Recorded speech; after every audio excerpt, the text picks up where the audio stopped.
Good morning, everybody. In this video, we will try to learn how to set up an account for Gyanvapi app, what this app offers, what are the do's and don'ts. So, first of all, ये एक app है जो हमने counselling purpose को ध्यान में रखते हुए बनाया था तिनसुकिया डिवीज़न के अंदर, एंड ये करंटली तिनसुकिया डिवीज़न में फुल्ली इम्प्लीमेंटेड है, and now we are going to implement it in other divisions as well. And इसके रिगार्डिंग ये एक इन्फॉर्मेटिव वीडियो है कि अकाउंट कैसे सेटअप करना है। जब फर्स्ट जो रहेगा कि ऐप कहाँ मिलेगा, ऐप प्ले स्टोर पर ऑलरेडी अपलोड हो चुका है। आप अगर प्ले स्टोर पर जाएंगे तो हमें ज्ञानवापी GYAANVAAPI नाम का एक ऐप है, ज्ञानवापी ऐप। इसके अंदर हम इसको इंस्टॉल करेंगे, एंड इंस्टॉल करने के बाद जैसे हम इसको ओपन करेंगे, ओपन करने के बाद हमारे पास ऑप्शन मांगा जाएगा हमसे क्रू आईडी और एक पासवर्ड। तो क्रू आईडी जो सबकी डिफ़ॉल्ट CMS के थ्रू क्रिस ने सबको अलॉट की हुई है, सारे क्रूज़ एंड सारे CLIs को, वही रहेगा उनका। बस जो क्रू आईडी जो कंसर्न ऑफिसर्स हैं उनका हमने एक कस्टम बनाया हुआ है, तो उनका तो ऑलरेडी हम गूगल शीट में दे चुके हैं। जैसे जो भी कंसर्न ऑफिसर्स हैं उनका जो आईडी है वो हमको उनकी गूगल शीट के अंदर है, उसमें दिख जाएगा। जैसे ये कटिहार CLIs एंड ऑफिसर्स का जो शीट था, इसमें जो नीचे हैं जैसे senior DE Katihar, ADME power Katihar, senior DSO Katihar, ADSO Katihar, इनका नाम, इनके जो नंबर्स हैं मैंने ऑलरेडी इसमें के अंदर फीड हो चुके हैं और डेटाबेस के अंदर ये अपलोड भी हो चुका है। तो सारे CLIs की आईडी वही रहेगी जो उनकी यूजुअल CMS आईडीज़ हैं, बस जो ऑफिसर्स हैं उनकी आईडीज़ रहेंगी, जैसे senior DE _Katihar, ADME power _Katihar, similarly for other divisions as well. So next, जैसे ही हम इसके अंदर आते हैं, गैप के अंदर डालते हैं, तो हम जैसे मेरी क्रू आईडी MXN 1256 है, मैं 1256 डालता हूँ। तो मेरे लिए जो फर्स्ट डिफ़ॉल्ट पासवर्ड है जो मैंने बाय डिफ़ॉल्ट सबके लिए सेट करके रखा हुआ है वो 123 है। तो 123 डालने के बाद जैसे ही हम 123 डालेंगे और हम लॉगिन पर क्लिक करेंगे तो एक OTP हमको मिलेगा। उस OTP को डालने के बाद हम उसका वेरिफिकेशन करेंगे। वेरिफिकेशन करने के बाद हमें एक नया पासवर्ड बनाना है। OTP आगे आ जाएगा। OTP आने के बाद हम उसको फ़ोन के अंदर डालेंगे। जैसे हमारा OTP है 765074। ये वेरीफाई करने के बाद हमारे पास एक नया पासवर्ड बनाना हमको पड़ेगा। उस पासवर्ड की पॉलिसी ये है कि मिनिमम 8 कैरेक्टर्स होने चाहिए, जिसके अंदर alphabets, numbers and special characters होने ही चाहिए। स्पेशल कैरेक्टर्स अलाउड हैं, लेकिन अल्फ़ाबेट्स एंड नंबर्स दोनों होने चाहिए। तो मैं एक पासवर्ड बना लेता हूँ अपने लिए।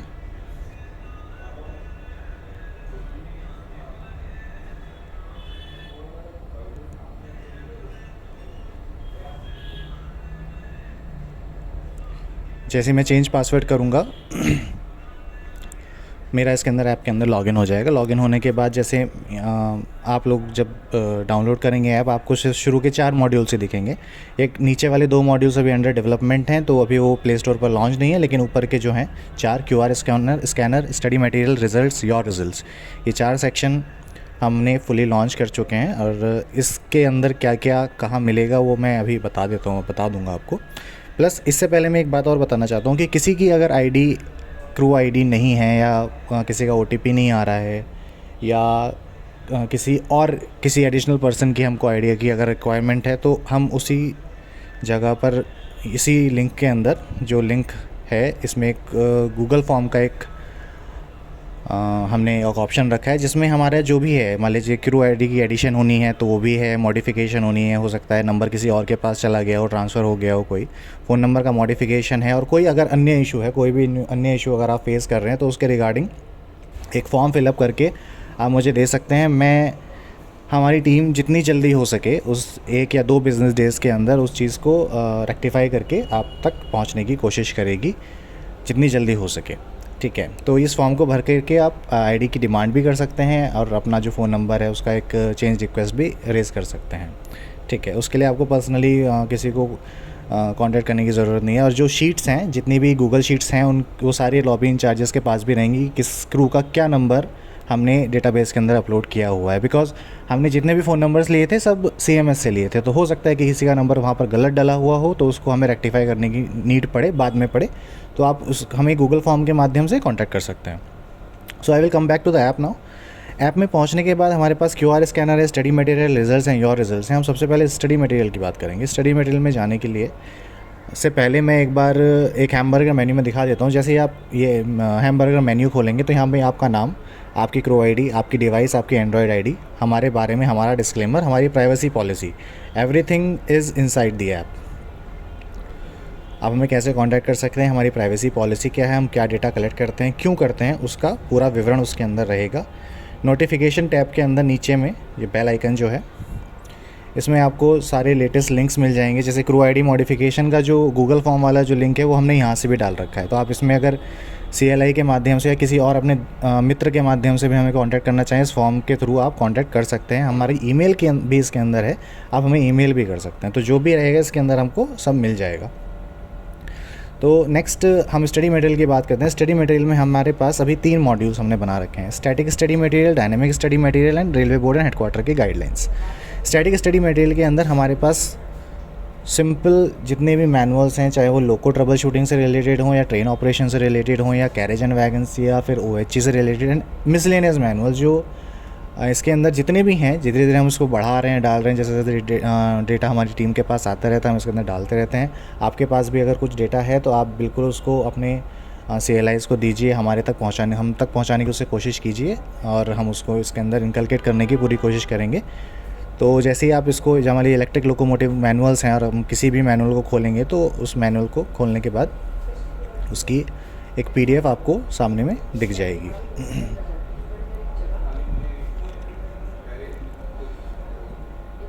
ये PDF को आप पेज वाइज भी सर्च कर सकते हैं, अल्फ़ाबेट वाइज भी सर्च कर सकते हैं। इसके अंदर जो भी कंटेंट रहेगा वो आपको मिल जाएगा। सिमिलरली इलेक्ट्रिक लोकोमोटिव मैनुअल हैं, डीजल की मैनुअल्स हैं, मिसलेनियस की मैनुअल्स हैं, डेमो की मैनुअल्स हैं, सेफ्टी मैनुअल्स हैं, और जो CLI के मैनुअल्स हैं, CLI के जो ट्रेनिंग मॉड्यूल्स होते हैं या उनके रिगार्डिंग जितने भी मैनुअल्स हैं वो सब इसके अंदर हमें स्टैटिक में मिल जाएंगे। नेक्स्ट हमारे पास आता है dynamic study material. Dynamic study material में हमारा फोकस ये रहेगा कि हम मंथली डिवीज़न लेवल पर या जोनल लेवल पर जो भी हमारे पास सर्कुलर्स आएंगे और जो भी लेटेस्ट गाइडलाइंस हैं, चाहे वो जिन पर डिवीज़न या फिर जोन, अपना रिस्पेक्टिव जोन, डिवीज़न या रिस्पेक्टिव जोन अगर काउंसलिंग कराना चाहता है तो उसके जो कंटेंट्स हैं हमारे पास मंथली यहाँ रहेंगे। जैसे हमारे पास सेफ्टी ड्राइव आता है, हर मंथ सेफ्टी ड्राइव आता है, सेफ्टी SD7, SD6, SD11, अभी भी कुछ ना कुछ चल रहा है। तो मंथली अगर हम उसी चीज़ को टारगेट करके चल रहे हैं कि जिस भी SD के अंदर हमारे पास कुछ आया है, सेफ्टी ड्राइव के अंदर कुछ आया है, हम उसी की काउंसलिंग उस मंथ के अंदर लेकर के चलेंगे। उससे क्या होगा कि जो क्रू जिसकी काउंसलिंग CLI कर रहे हैं वो सामने बैठेंगे, वो पढ़ेंगे, उस चीज़ को पढ़ सकते हैं और उससे सीखने को उन्हें काफ़ी ज़्यादा मिलेगा। जैसे अगर मैं, और इसके अंदर दोनों चीज़ें हैं, PDF भी रहेंगे, वीडियोस भी रहेंगे। जैसे कि अगर मैं दिसंबर की बात करूं तो दिसंबर में हमने brake field test, brake power test और कंटिन्यूटी टेस्ट के बारे में बात की थी। कंट की काउंसलिंग करने की हम काउंसलिंग कर रहे हैं। तो अगर हम इसका मैं मॉड्यूल खोलूँगा तो ये मॉड्यूल हर कोई खोल सकता है। उस जो PDF है उस पर आप क्लिक करेंगे तो ये PDF हमारा सर्कुलर खुल जाएगा, जो भी आपका टेस्टिंग वगैरह है, इनसे रिलेटेड जो इतना भी सर्कुलर है, ये सब हम, अच्छा ये अपलोड करते हैं हम ही लोग, तो अपलोड करने का ऑप्शन ऐप के अंदर नहीं है। ये डेटाबेस के थ्रू हम अलग से ही अपलोड करते हैं। इससे रिलेटेड कोई सर्कुलर भी होगा, जैसे RDSO का सर्कुलर है, कब करना है, क्यों करना है, और BFT BPT के प्रोसीजर्स क्या हैं। सिमिलरली अगर मैं सितंबर की बात करूं तो सितंबर के अंदर हमने FIBA डिवाइस के ऊपर काउंसलिंग की थी। FIBA डिवाइस पर जैसे ही हम क्लिक करेंगे तो इसके अंदर वीडियो प्रॉम्प्ट्स हैं, तो हम इसके अंदर चाहें तो YouTube की वीडियोज़ भी डाल सकते हैं, और हम चाहें इसके अंदर, चलिए आज मैं आपको FIBA दिखाता हूँ कि LHB कोच में जो वीडियो प्रॉम्प्ट्स भी आ सकते हैं और टेक्स्ट प्रॉम्प्ट्स भी आ सकते हैं। नवंबर में हमने दो चीज़ों की काउंसलिंग की थी, जिसके अंदर सबसे मेन था विंटर प्रिपेयर्डनेस। इसका सर्कुलर आया था, CLE सर ने दिया था। तो अगेन डिवीज़न वाइज भी नोटिस इशू हुआ होगा कि क्या करना है क्या नहीं करना है, इसके ऊपर भी हमने काउंसलिंग कराई हैं। काउंसलिंग कराने के बाद एक सर्कुलर पढ़ने के बाद काउंसलिंग कैसे होगी, क्वेश्चंस कैसे देने हैं, क्विज़ कैसे आएगी वो मैं बताता हूँ।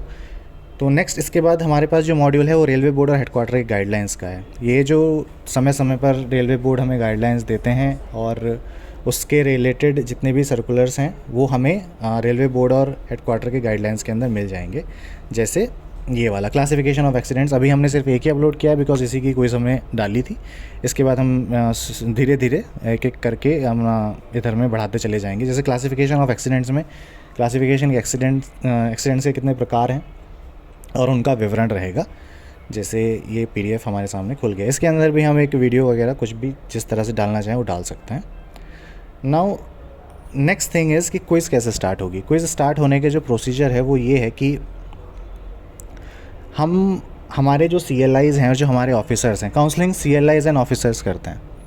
तो जो QR कोड जनरेट करने का जो अथॉरिटी है वो सिर्फ़ और सिर्फ CLIs एंड ऑफिसर्स के पास ही रहेगा। यानी कि अगर कोई क्रू वो QR कोड जनरेट करने की कोशिश करेगा तो वो क्रू QR कोड जनरेट नहीं कर सकता है। The QR code can only be generated by the concerned officer और the concerned CLI who is conducting the counselling session. So ये इसलिए रखा गया कि क्रू की CLI के सामने फ़िज़िकल प्रेजेंस हो सके। ऐसा नहीं हो कि क्रू घर में बैठे हैं और इधर से काउंसलिंग के नाम पर सिर्फ टेस्ट क्विज़ दिए जा रहे हैं हम। वो तो फिर वो फीचर तो चालक दल के अंदर भी था, वो फिर चालक दल जैसा ही ऐप हो जाता। हमने ये इंश्योर करना था कि CLIs और क्रू का फ़िज़िकल इंटरेक्शन लॉबी के अंदर हो या जहाँ भी हो, वो उनसे मिलें, उनसे बातचीत करें, अपनी समस्या का विवरण दें, जो भी उन्हें उनके इश्यूज़ हैं उनको रखें और उसके बेसिस पर हम काउंसलिंग करें उनकी जो भी रहेगी। तो जैसे ही हम जनरेट QR कोड पर क्लिक करें, जैसे भी CLIs और कंसर्न ऑफिसर्स हैं वो जनरेट QR कोड पर क्लिक करेंगे तो एक QR कोड जनरेट होगा। I will repeat this that अगर क्रू जनरेट QR कोड पर क्लिक करता है, कोई भी क्रू, तो वो एरर दिखा देगा, वो कहेगा कि you are not authorised to generate the QR code. अभी मैं जैसे जनरेट QR कोड पर क्लिक करूँगा तो आपको एक ब्लैक स्क्रीन दिखाई देगी। ब्लैक स्क्रीन इसलिए दिखाई देगी क्योंकि वो जो QR कोड है ना तो किसी स्क्रीनशॉट के माध्यम से शेयर हो सकता है, ना आप उसका फ़ोटो लेकर के उसको शेयर कर सकते हैं, ना ही वो किसी स्क्रीन पर कास्ट हो सकता है। क्योंकि स्क्रीन रिकॉर्डर मेरे मोबाइल में ऑन है। अगर मैं इसको अभी मैं QR कोड को जनरेट करूँगा तो मेरी स्क्रीन ब्लैक हो जाएगी। दैट सिंपली मीन्स कि आप QR कोड को किसी भी माध्यम से शेयर नहीं कर सकते हैं, आपको सामने में ही वो QR कोड स्कैन करना पड़ेगा। QR कोड जैसे मैं क्लिक करूँगा तो ये स्क्रीन अभी देखिए आप ब्लैक हो गई होगी, बट मैं एक स्क्रीनशॉट अलग से लेकर के रखा है आपको दिखाने के माध्यम से कि QR कोड कैसा रहेगा। ये मैं आपको दिखा देता हूँ। इस तरह से QR कोड आपके पास दिखेगा। ये CLI ही जनरेट कर पाएगा और ये QR कोड हर 5 से 6 सेकंड के अंदर डायनामिकली चेंज होता है। तो अगर आप उसका फ़ोटो लेकर भी किसी को शेयर करने की कोशिश करेंगे तो वो फ़ोटो लेकर के भी वो तब तक इनवैलिडेट हो जाएगा। कमिंग बैक, तो ऐप के अंदर जैसे हम पहुंचेंगे, जनरेट QR कोड आप स्कैन करेंगे तो मैं अपना एक बार एक फ़ोन से दिखा देता हूँ। मेरे पास दूसरा फ़ोन है, मैं इसका स्कैन करके दिखाऊंगा कि क्विज़ कैसे स्टार्ट होगी। तो जैसे क्रू को क्या करना है, क्रू को जाना है QR स्कैनर के अंदर। जैसे क्रू QR स्कैनर के अंदर जाएगा और स्कैन करेगा, उनका एक क्विज़ स्टार्ट हो जाएगा। ये स्टार्ट होने के बाद उनको जो कंसर्न क्वेश्चंस हैं और वो ये क्वेश्चंस जो मॉड्यूल अपलोडेड है, जैसे brake power test, brake field test का मॉड्यूल अपलोडेड है, तो जो क्विज़ है वो उसी के ऊपर रहेगी, उसका फोकस उसी के ऊपर रहेगा, कोई और टॉपिक उसके अंदर नहीं रहेगा। ये जो डायनेमिक स्टडी मटेरियल के अंदर है हमने यही फोकस करके रखा हुआ है। वो डिवीज़न वाइज चेंज हो सकता है, सबके अलग अलग मॉड्यूल्स पर भी काउंसलिंग करा सकते हैं। हो सकता है रंगे डिवीज़न किसी और चीज़ पर काउंसलिंग कराना चाहे किसी पर्टिकुलर मंथ में, लामडिंग किसी और, तिनसुकिया किसी और।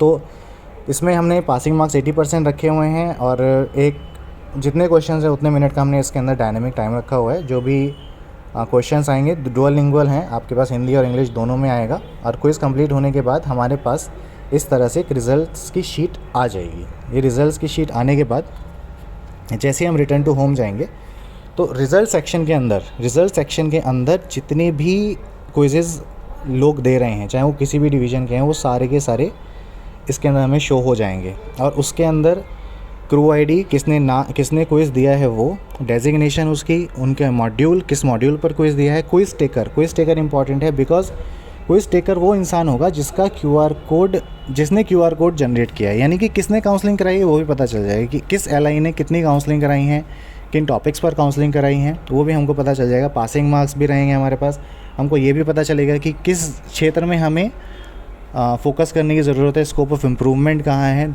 नेक्स्ट है डिवाइस आईडी और एंड्रॉयड आईडी। ये इसलिए रखी गई है कि ऐसा ना हो कि एक ही क्रू लॉबी में बैठ करके 3 से 4 क्रू आईडी लॉगिन करके अलग अलग लोगों की क्विज़ दे रहा है, हम वो ट्रैक कर लेंगे। वो ऐसा नहीं हो सकता कि आप एक ही इंसान 4 लोगों की क्विज़ दे करके 4 लोगों का काउंसलिंग दिखाएगा, वो चीज़ पॉसिबल नहीं है। वो चीज़ रिजल्ट जब हम इसका एक अलग से एक डेटा निकलेगा और डिवीज़न वाइज डेटा रहेगा तो वो टोटली ट्रैक हो सकता है कि किसने किस डिवाइस से क्विज़ दी है, वो हमको साफ पता चल जाता है। योर रिज़ल्ट सेक्शन के अंदर सिर्फ जो रिज़ल्ट्स मैंने दिए, मतलब रिज़ल्ट्स के अंदर तो जितने भी क्विज़ेज़ हैं, जितने भी क्विज़ जिन्होंने रिस्पॉन्सेस दिए हैं, क्विज़ेज़ दिए हैं, वो सब इसके अंदर आ जाएगा उसका रिजल्ट्स। इसको हम सॉर्ट भी कर सकते हैं जिस भी बेसिस पे, मान लीजिए आप क्विज़ टेकर नेम के बेसिस पे सर्च करना चाहते हैं, मॉड्यूल नेम के बेसिस पे सर्च करना चाहते हैं, क्रू आईडी के बेसिस पे सर्च करना चाहते हैं, वो सब हमारे पास आ जाएगा। और जैसे ही आप उसके अंदर डालेंगे, वो जैसे मैं अगर मान लीजिए क्विज़ टेकर नेम में किसी के नाम पर अगर सर्च करना चाहूँ तो वो रिज़ल्ट हमारे पास आ जाएगा। इस केस सेंसिटिव है सर्च, तो आप उस हिसाब से, मान लीजिए अगर मैं अपने वीडियोस में देखूं कि किसी CLI, जैसे हमारे यहाँ CLI सर हैं राजीव अली, उन्होंने कितनी क्विज़ेज़ कराई हैं, वो सब इसके अंदर हमें दिखाई दे जाएगा कि राजीव अली सर ने उस पर्टिकुलर मंथ में कितनी क्विज़ेज़ कराई हैं, किस टॉपिक पर कितनी क्विज़ेज़ कराई हैं, और उनका कितना स्टाफ है, या किसी भी कंसर्न एलआई का कितना स्टाफ है, कौन बच रहा है, वो हमको सब पता चल जाएगा। इसका ही यही एक पर्पज़ था कि हम एक ओवरऑल काउंसलिंग, कुछ लोग ऐसे होते हैं काउंसलिंग के अंदर जो रिपीटेडली आते हैं, कुछ लोग ऐसे होते हैं वो पूरे साल तक वो दिखाई नहीं देते। तो इससे क्या होगा कि हम ये पता कर पाएंगे कि कौन किसकी काउंसलिंग हो रही है, किसकी काउंसलिंग नहीं हो रही है, कौन एक्टिव है, कौन टोटली इनएक्टिव है उस चीज़ के अंदर। सो पेपर वर्क रिड्यूस होगा, CLIs का हेडेक रिड्यूस होगा, प्लस क्रू के लिए भी सुविधा है कि क्रू ये बता पाएगा कि हाँ इस चीज़ पर हमारी काउंसलिंग हुई है या इस चीज़ पर हमें काउंसलिंग लेने की ज़रूरत है। सो ये मॉड्यूल हमारा लगभग पूरी तरह से लॉन्च हो चुका है, and this is how we will be counselling our quiz. Next चीज़ें जो हैं नेक्स्ट अपडेट के अंदर जैसे जैसे आती रहेंगी वो चीज़ें हम बताते रहेंगे। पासवर्ड बनाने के बाद अगर कोई दिक्कत आती है, OTP तो सबका आ ही रहा है, मान लीजिए अगर OTP नहीं आ रहा है किसी का, तो वो गूगल शीट में एक बार जो कंसर्न डिविजन्स को ऑलरेडी सेंड हैं, आपके concern nodal officers, branch officers को ऑलरेडी वो शीट्स मिली हुई हैं। अब लॉबी इंचार्जेस के बाद चली जाएंगी, तो एक बार वो गूगल फॉर्म के माध्यम से अगर आपको नंबर चेंज कराना है तो आप नंबर चेंज करा दीजिए। मैं 1 या 2 दिन के अंदर हमारी टीम आपको वो नंबर चेंज कर लेगी आपको कांटेक्ट करके, ठीक है। Thank you. अगर कोई प्रॉब्लम होती है, कोई इशू है, आप बिल्कुल फीडबैक दीजिएगा। कोई कंसर्न इम्प्रूवमेंट अगर कहीं हो सकता है तो वो जो ब्रांच ऑफिसर्स हैं वो आपस में डिस्कस करके हम उस चीज़ पर वर्क करने की कोशिश करेंगे। Thank you, that's all for the day. Thank you and have a nice day.